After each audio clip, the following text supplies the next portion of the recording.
I love destroying big monsters, big tanks. I love wrecking people's days when I absolutely annihilate their big nasties. It's one of my favorite things to do as a proper orc. So today what we're going to figure out is we got to figure out how to bust the tanks with the orcs. So I'm going to give you 5 individual units that are honestly insane at smashing the big nasties on the battlefield. Orcs. We've got several options for dealing with all of these big nasties. There are a few problems because one of the problems that orcs really have is we've got very low AP generally across the board, but we've got some ways of fixing that. We also have very poor ranged options. However, recently this has shifted a little bit, and that's going to change the way that we're going to handle all of these big nasties. We got to figure out as orcs, because we're great at killing infantry, we're great at honestly dealing with a lot of your elite infantries, but we can really struggle when we're going into Mortarion, Satan, things like that. Honestly, even battle tanks like Castigators have historically been a bit of a problem for orcs, assuming that they're behind a screen of T3 bodies. Now, orcs, however, have options. We've got great tank killers. We're going to go through the list today. We've got 5 units that I'm going to talk about specifically that are going to really be dealing with these units. And these units are, they're a blend of new and old units. So stay tuned. I'm going to break down all the math for how they're going to handle it, and I'm going to teach you how to use these units. So, first off, let's get into it. We have the Old Faithful. The Beastboss leading Beast Snaggas. This legend has been around since the absolute beginning of the Index.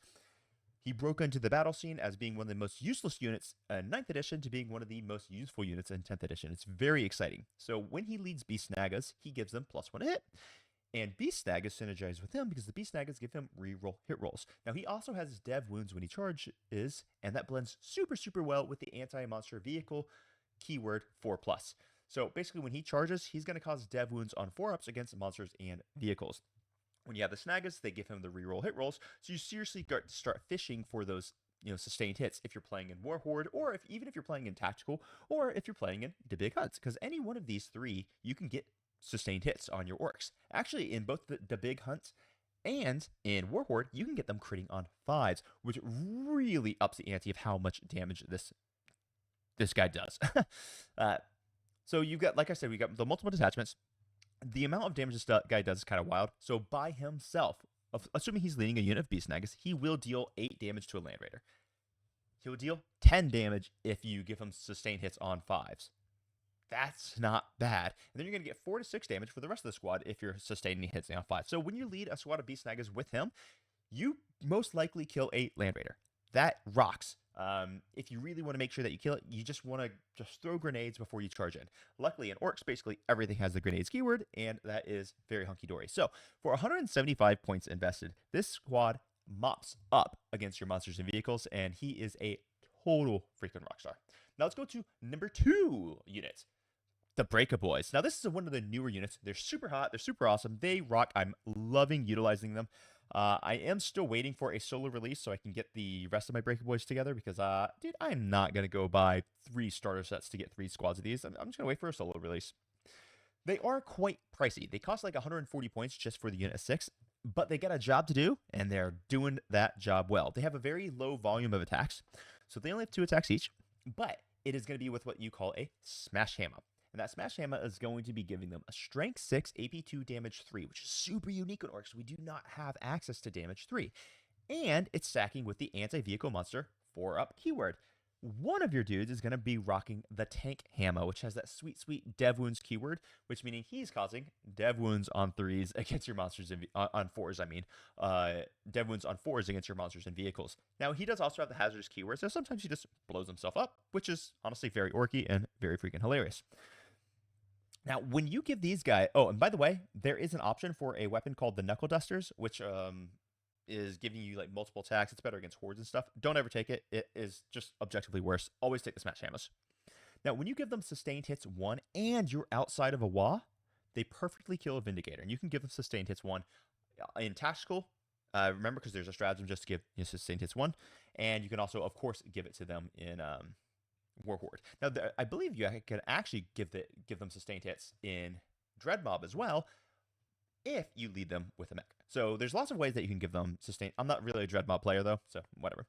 But there is there's lots of ways that you can get these guys their sustained hits. And when they have sustained hits, they perfectly kill a Vindicator, and that's a really big deal because this squad costs 140 points. So when they go, they can trade into a 175 point battle tank quite well actually.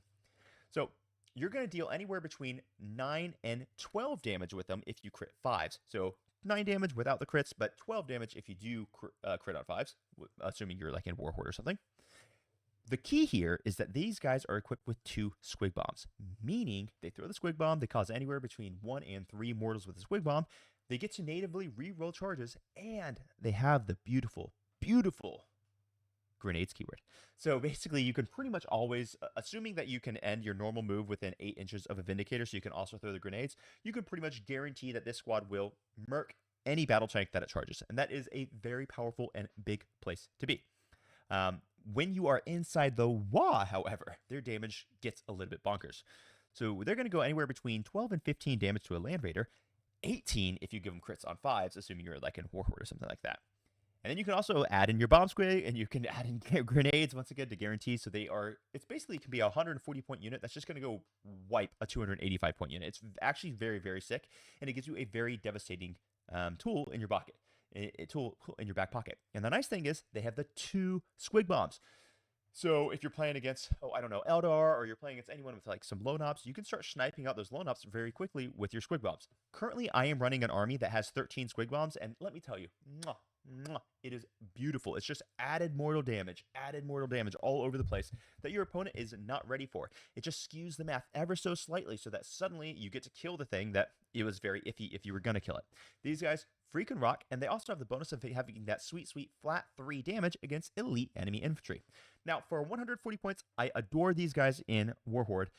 I am not super sold on them in pretty much any other detachment. Dreadmob is kind of cool because when you lead them with a mech, you can you can even get them like +2 AP on crit wounds, and since they crit on 4s against monsters and vehicles, they can be like AP4 against monsters and vehicles. So, I mean, Dreadmob has some interesting options for them, but they have to be led, and that's the problem, because they are actually fairly pricey. So when you run them in Warhorde, you can actually run them unled. For 140 points, they get their value, and that's because they have the inbuilt sustained hits, and you can always pump them up to sustained hits 5. Another squad could maybe throw grenades to just guarantee that you have the spread where you need it.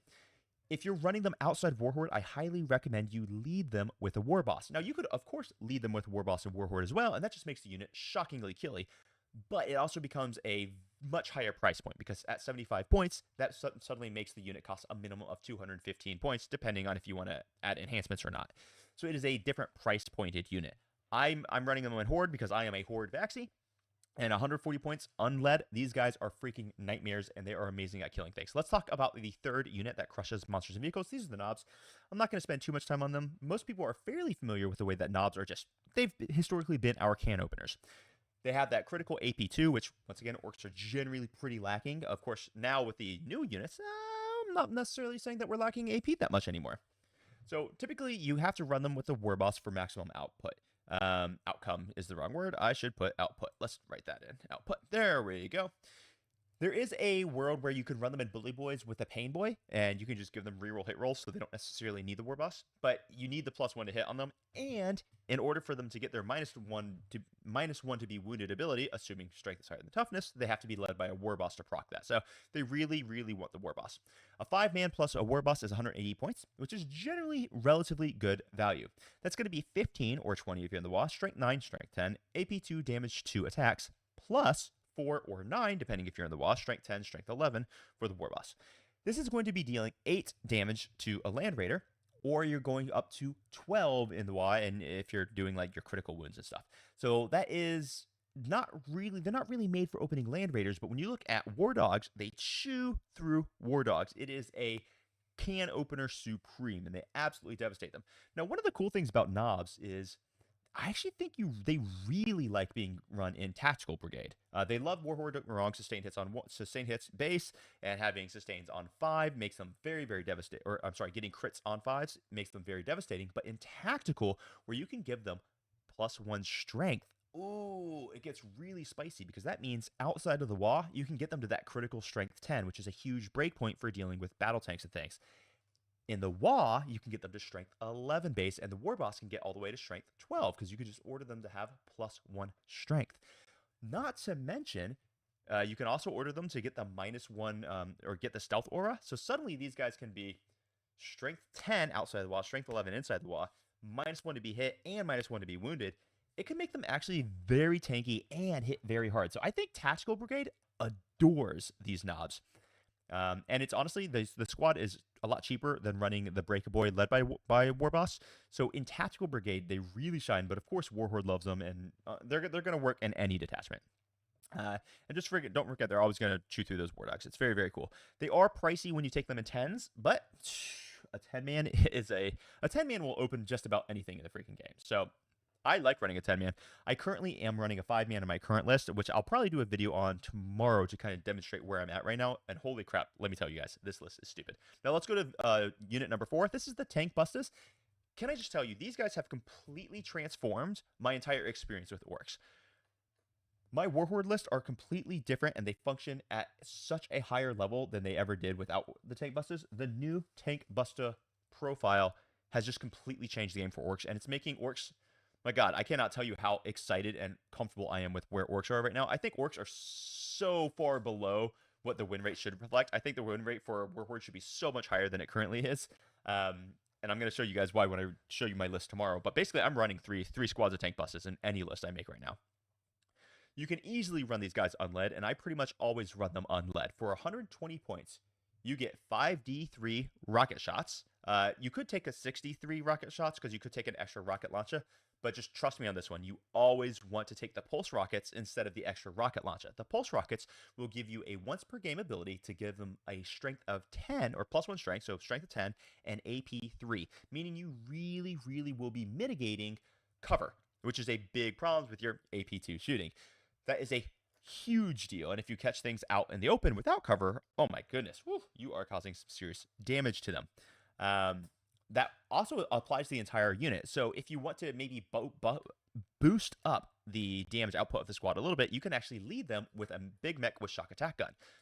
Suddenly, you're getting a strength 10, +1 to hit, +1 to wound shock attack gun, which is also going to be D6 damage, and it's going to be up to sweet AP 5 once per game. And then it's going to benefit from, like it benefits from the Tankbuster, so it gets the +1 to hit, +1 to wound against monsters and vehicles. It is a absolute nightmare. Another reason why you really want these pulse rockets is once per game when you go up to that strength 10 and the AP 3, you become a nightmare for elite infantry. Because if you're going into Terminators, for example, you're wounding them on 2s now. You're also wounding every transport and almost every dedicated transport in the game on 2s. I think the Sagittar is the only dedicated transport that's base strength T10, so you're wounding it on 3s, but everything else on 2s. It really makes these guys devastating for both elite infantry and tanks. Let me tell you, my favorite thing in the world to do right now is I have 5 Tankbusters get out, look at a unit of Wardens when I'm playing against Custodes, and I say, hey, bro, I'm about to charge you with, 1,000 points worth of orcs, but would you like to activate your Fiona Pain in the shooting phase? And the guy says, you know what? Nah, I'll save my 5-up Fiona Pain for the combat phase. And I go, I bet. And then I do 5d3 blast shots. So I'm going to get like 15 shots into these Wardens, hitting on 5. So I'm going to hit like 5 of them, wounding on 3s. So I'm going to wound 4. If he fails 2 of those, suddenly 2 of those Wardens are dead. That's not to mention the 2 to 3 squig bombs that I've thrown at him already. Now suddenly he's got 1 Warden left, and whatever charges in, I don't care if he has a 4-up Fiona Pain. It is disgusting what you can do with these guys, and I absolutely am here for it. I love it, love it, love it. Now let's talk about the actual damage that they do. You're going to deal like 6 damage to an Armiger, or 9 damage to an Armiger when you activate the Pulse Rockets, 9 damage to a Castigator, or 12 when you activate the Pulse Rockets, 9 damage to into a Rhino, or 12 to 15 with Pulse Rockets. Basically, what these guys do is they give you the ability to open up the transport without having to charge the transport, and this is key to Orcs' victories, because one of the worst things in the world is to have to charge one unit charge a Rhino with one unit, kill it with that unit, and then pile in with a second unit that charges the Rhino to try to kill the enemy infantry that jump out of the Rhino. It is a really big problem for Orcs having to deal with it, but no longer with the addition of Tankbusters. And for the purpose of this conversation, I'm talking about with like your Warhorde, your tactical brigade, you're pretty much always going to be able to open them up anyway. But for Warhorde, we really, really suffered. So Tankbusters completely changed the game. The 2 squig bombs that you throw before just really amp up the amount of damage that you do. And they have the grenades keyword, of course. And let's not forget how much they actually do in melee. Guys, these dudes, they have strength 5 base because they're Nobz. So that means that when they charge, they're going to have 15 attacks at strength 5 AP 0. They clear chaff with that. When you're in the WAAAGH, that goes to strength 6, and it's 20 attacks strength 5. Not to mention, the Nob I always recommend taking the smash hammer and 1 rocket pistol. You could always take 2 rocket pistols, and people like the rocket pistols, but for me, I always take 1 rocket pistol and the smash hammer. The reason for this is because very often, as you can see, they tend to leave a vehicle with like maybe 2 to 3 wounds left. When they charge in, that smash hammer can pop off and just finish it, and that is amazing. I use these guys to shoot, and I charge them in every single time, and it just does amazingly devastating damage, and it positions them in such a way that my opponent is totally screwed. Please do not forget the 2 squig bombs. They're awesome. 120 points. These guys absolutely rock. If you want to turbocharge them even more, you can give them the shock attack gun. Shock attack gun will give the unit reroll 1s to hit, which which may or may not be, super good. They love every single detachment. Warhorde, they're amazing because they enable the rest of the list. In Tactical Brigade, you can get them hitting on 4s against infantry because you can just give them +1 to hit, so you don't have to be shooting into monsters and vehicles. So they like Tactical Brigade. Basically, everyone loves these things. You're going to love these in Dread Mob, giving them sustained hits on those rocket launches. Oh, goodness gracious almighty. It's just going to be absolutely disgusting. I love these units. I take 3 in every single unit. Now let's get in every single list. Let's get to the last can opener for the orcs, and this is the big man himself. Of course, we've got Big Gaz. I don't need to run through this too much, but basically, assuming he's leading a unit, only his attacks are going to deal 12 to 16 damage to a land raider, 20 damage when you're in the wall. This guy is a total monster. He's going to give, as long as he's leading, 2, 3 Mega Nobz, whatever, he gives the unit +1 to hit, he gives them +1 to wound, and in the WAAAGH phase, he's going to make sure that his entire unit gets crits on 5s. And since Makari is going to give an aura of 12 inches of lethal hits, if you're playing Warhorde or if you're playing Tactical Brigade, you can actually give his unit sustained as well. So suddenly he's getting sustained and lethals on 5s, and he's +1 to hit, and he's +1 to wound, AP 3, damage 4. The guy kills absolutely anything. It is disgusting the damage output he can have, and that is not even mentioning his bodyguard unit, which is also getting +1 to hit and +1 to win, and now potentially crits on 5s. If you're playing Warhorde, when you run Gaz, you can have 2 separate units that are getting sustained and lethal on 5s, assuming you use Unbridled Carnage. Because during the WAAAGH phase, this guy is going to give us his own unit that crits on 5s, right? It's absolutely bonkers. It's silly. It's insane how much damage this dude puts out. We love him. We've loved him for a long time. He's not currently in my list, and I'm going to break that down for you guys tomorrow. Heck, who knows? Maybe I get interested and I do it again later tonight if I have time. And I'll explain why. But this guy is never a bad choice. He's always a great choice. He loves Horde the most, but you can make him work in basically any detachment. So, guys, these are going to be the 5 can openers for the orcs. I've given you my recommendations of what I think should be led, what I think shouldn't be led. Tankbusters, for example, they work beautifully unled. You can, of course, lead them, and it gives quite good benefits. But generally speaking, just let them live on their own, because they can have the +1 to hit, +1 to win on their own. But if you could always turbocharge with a big mech with shock attack gun, it gets gross. Guys, I'm gonna leave it from here. Nobz level warboss, Breaka boys. If you're Warhorde unled, anything else, they have to be led. Beastboss always needs to be running with Beast Snaggas. All right, now that I finished that, there it is, guys. That is how you're going to slay monsters, how you're going to slay vehicles. Let me know if I missed anything in the comments down below, and I'll be back with more videos trying to make you master the game of Warhammer 40k. Yeah, with that, krump on. Bye-bye.